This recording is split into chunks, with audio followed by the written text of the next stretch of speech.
अब ये साफ है कि इस वक्त पानी के लिए मोहताज है पाकिस्तान, और यही वजह है कि ना सिर्फ इशाक डार की तरफ से ये बयान दिए गए, ये भभकी दी गई है, इससे पहले भी कई नेताओं की तरफ से बयान दिए गए, इसमें बिलावल का नाम भी शामिल है। लेकिन रवि अरोड़ा सर, जो ये जो धमकी दी गई है पाकिस्तान की ओर से, इससे अंतरराष्ट्रीय अगर उस नजरिए से देखा जाए तो क्या इसका असर हो सकता है क्या अंतरराष्ट्रीय समुदायों पर? जी अनीता जी, मुझे लगता है जिस प्रकार से पाकिस्तान के विदेश मंत्री इशाक डार का बयान आया है, एक तरफ वो धमकी दे रहे हैं, एक्ट फॉर वार की बात करते हैं, दूसरी तरफ वो दुहाई दे रहे हैं साउथ एशिया में शांति की। मतलब साफ है कि अंतर्राष्ट्रीय स्तर पर कहीं ना कहीं पूरी दुनिया आज देख चुकी है कि भारत के प्रधानमंत्री नरेंद्र मोदी जी की सरकार ने जिस प्रकार से ऑपरेशन सिंदूर में पाकिस्तान को कई मोर्चों पर हरा दिया है। मतलब सिर्फ सेना ही नहीं लड़ रही थी, कूटनीतिक तरीके से नहीं लड़ा जा रहा था, बल्कि पानी रोक इंडिस वाटर ट्रीटी समझौता रद्द करके भारत सरकार ने जो हमारा 80% पानी सिंधु नदी का पाकिस्तान को दिया जा रहा था, जो 1948 में जब ये यूनाइटेड नेशन में गए, उसके बाद वर्ल्ड बैंक की पहल पर कहीं ना कहीं भारत जो सरकार थी उस समय तत्कालीन नेहरू सरकार ने दबाव में आकर, क्योंकि एक तरफ चाइना खड़ा था दूसरी तरफ पाकिस्तान था, तो ऐसे हालात ना हो इस वजह से शायद बहुत ही दबाव में आकर जो समझौता कर लिया 1960 में, मुझे लगता है उस समझौते को तोड़कर आज अंतर्राष्ट्रीय समुदाय को भारत ने बता दिया कि खून और पानी एक साथ नहीं बहेगा। जब तक आप खून की नदियां बाहरी नहीं रोकोगे, हम पानी नहीं देंगे। और इसका फर्क क्या पड़ा आप समझिए, आज पाकिस्तान में 15.2 करोड़ पाकिस्तानियों को की आजीविका पर सीधा असर पड़ रहा है। कृषि, पर्यावरण और अर्थव्यवस्था को पूरी तरह से चरमरा चुकी है, और इसका फायदा हमारे कई राज्यों को, पंजाब की बात करें, राजस्थान की बात करें, हरियाणा की बात करें, उसको सीधा फायदा मिलना शुरू हो चुका है। और आने वाले टाइम में अगर हम वहां बांध बनाते हैं तो इसका फायदा भी भारत को बहुत ज्यादा मिलेगा। और मुझे लगता है कि यह कदम पहले ही उठा लेने चाहिए थे। यह उस समय की तत्कालीन सरकार जो नेहरू सरकार थी, मैं समझता हूँ बहुत बड़ी खामियां थी। जो 80% पानी भारत के हिस्से का पानी, भारत के किसानों का पानी, वो जिस प्रकार से तो जो है पाकिस्तान को दिया गया, चाहे उस समय पे कितना भी दबाव रहता, लेकिन भारतीय आवाम का कहीं ना कहीं मुझे लगता है उसको भारत के किसानों को नुकसान हुआ।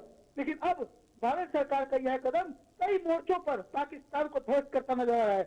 आज पाकिस्तान जिस प्रकार से बात करता है, कभी लगातार जिस प्रकार से बयान देता है कि हमने हिंदुस्तान के राफेल उड़ा दिए, हमने इनके मिसाइल उड़ा दी, तो मैं समझता हूँ इनके ड्रोन उड़ा दिए। आज पाकिस्तान कहीं ना कहीं पूरी तरह से भुखमरी के कगार पे आ चुका है। वहाँ पे राशन इतना महंगा हो चुका है, खाने पीने की चीजों का लगातार बढ़ रही है, क्योंकि वहाँ पे पानी ही नहीं है। और वहाँ की अर्थव्यवस्था पे इतनी जबरदस्त चरमरा चुकी है। और खासकर यह सबसे बड़ी चोट है, क्योंकि हथियारों की चोट तो एक बार पाकिस्तान सहन भी कर लेगा, लेकिन यह जो चोट है यह सीधी सीधी हर पाकिस्तानी पे पड़ रही है।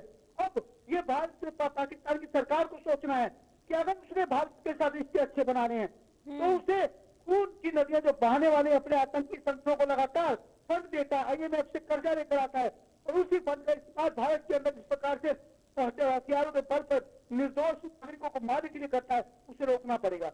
मतलब साफ हो चुका है कि भारत सरकार लगातार इस मामले को लेकर गंभीर है, और अंतर्राष्ट्रीय समुदाय भी चुप है, क्योंकि उनको पता है कि इस मामले में वो जानते हैं कि, और खुद अमेरिकी एजेंसियों ने माना है कि भारत के अंदर जो आतंकी हमला हुआ वो एक आतंकी हमला था, और उसमें पाकिस्तान के वही कुछ आतंकी संगठनों का हाथ था। तो मैं समझता हूँ यह बात खुद यूनाइटेड नेशन को भी, के अधिकारी को भी पता है, लेकिन कहीं ना कहीं वो भी इस मामले को लेकर सामने नहीं आ रहे, क्योंकि उनको पता है कि भारत जो कर रहा है बिल्कुल सही कर रहा है, यह ऑपरेशन सिंदूर का एक हिस्सा है।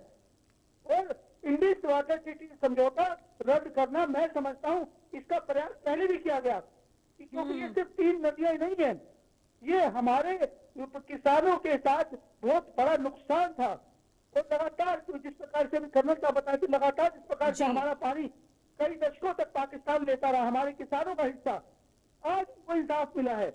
और मुझे लगता है किसी भी हालत में भारत को यह पानी अब नहीं देना होगा, चाहे 4 साल कितनी भी धमकी दे दे, नहीं, भारत का रुख तो पहले से साफ है ना। भारत तो बता ही चुका है कि पाकिस्तान अपनी हरकतों से बाज नहीं आएगा, तो फिर एक साथ तमाम चीजें नहीं चल सकती है।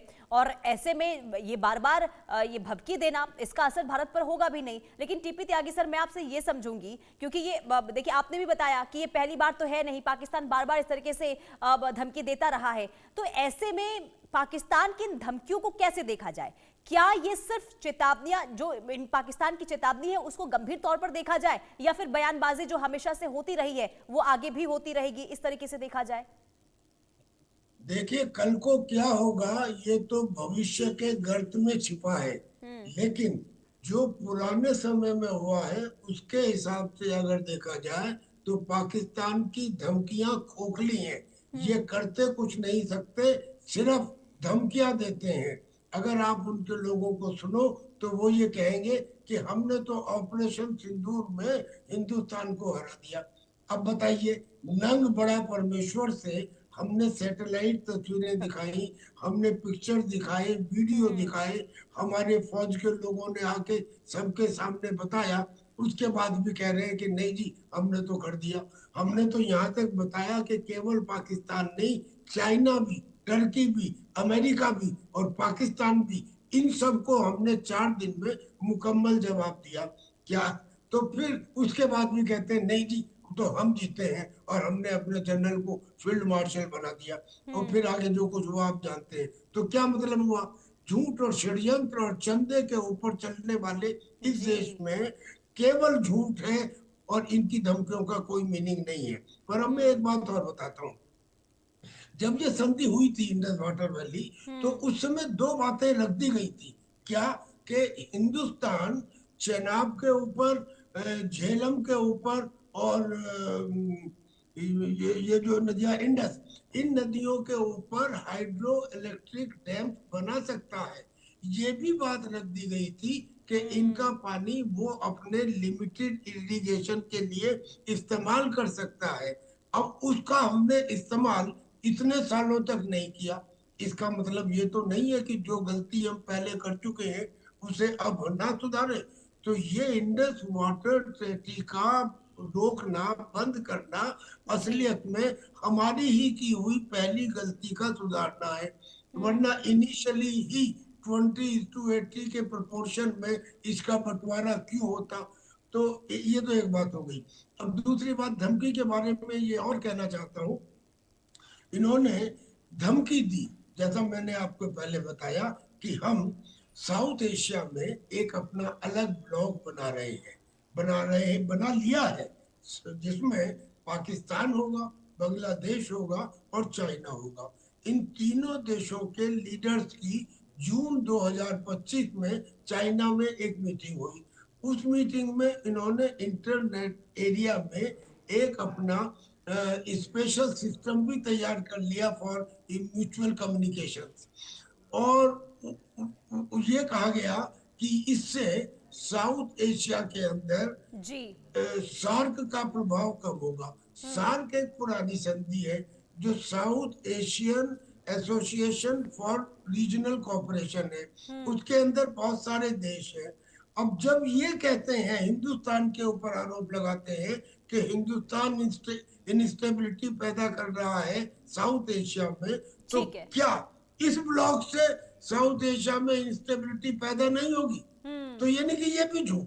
हर जगह जिन चीजों का कोई बेस नहीं है, जिनका कोई आधार नहीं है। देखिए सर, क्योंकि पाकिस्तान इस वक्त किस स्थिति में है ये पूरी दुनिया को पता है, और बार बार मुझे ऐसा लगता है कि इस तरह की भभकी देकर वो अपनी छवि को साफ करना चाहता है, लेकिन इसका असर भारत पर होगा नहीं। ठीक है सर, आप दोनों बने रहिए, अगली टॉपिक पर भी मैं आपसे जुड़ूंगी। और आगे बढ़ते हुए अब बात